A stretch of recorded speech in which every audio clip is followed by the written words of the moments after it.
Real estate में इस वक्त रिकवरी और गिरावट की दो कसौटियां देखी जा रही हैं। पहला है पिछले साल की तिमाही से इस साल की उसी तिमाही में बिक्री के आंकड़ों में आया बदलाव। आमतौर पर यही तुलना का पैमाना होता है। दूसरा है तिमाही दर तिमाही तुलना। इस लिहाज से प्रॉपर्टी मार्केट दोनों ही पैमानों पर एकदम अलग अलग नतीजे दिखा रहा है। प्रॉप टाइगर की ताज़ा रिपोर्ट में दोनों ही तरह से प्रॉपर्टी की बिक्री की तुलना की गई है। देश के 8 बड़े राज्यों में जुलाई सितंबर के दौरान घरों की बिक्री जुलाई सितंबर 2019 के मुकाबले 57% कम हुई है। इस दौरान घरों की बिक्री पिछले साल के जुलाई सितंबर के 81,886 से घटकर 35,132 यूनिट रह गई है।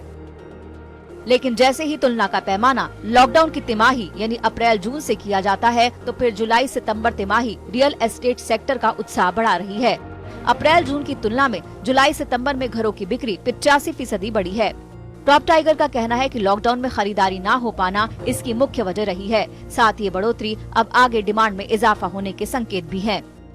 कैलेंडर वर्ष 2020 के तीसरी तिमाही यानी जुलाई टू सितंबर तक के सेल्स आंकड़ों को देखें तो रियल एस्टेट में सुधार के संकेत दिख रहे हैं।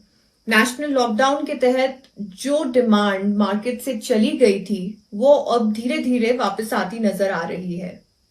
हमारी रिपोर्ट रियल इनसाइट के मुताबिक 8 प्रमुख रेजिडेंशियल मार्केट्स के तीसरे क्वार्टर में अगर आप तिमाही दर तिमाही देखें तो 85% का उछाल देखा गया है।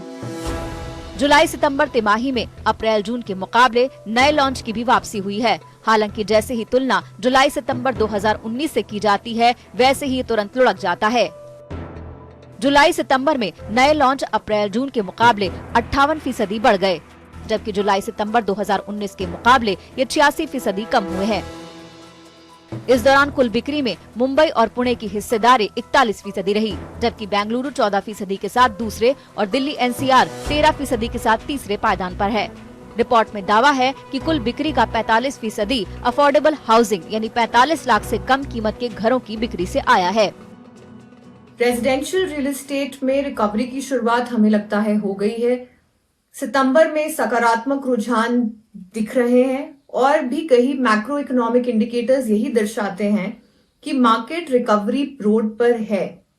आने वाले फेस्टिव सीजन पे बहुत निगाहें रहेंगी और वही आने वाले पूरे साल के आंकड़ों को दर्शाएगा। अपना घर लोगों की बेसिक ज़रूरत होती है और सभी का सपना होता है कि उनका खुद का अपना घर हो। अफोर्डेबल हाउसिंग सेगमेंट उन सभी सपनों को पूरा करने के लिए बहुत ही अच्छा योगदान दे रहा है और देखा जा रहा है कि मेट्रो सिटीज़ में भी इस सेगमेंट की बहुत ही अच्छी डिमांड है, जिसकी वजह से रियल एस्टेट सेक्टर के अंदर अफोर्डेबल हाउसिंग एक फ्रूटफुल रहा है।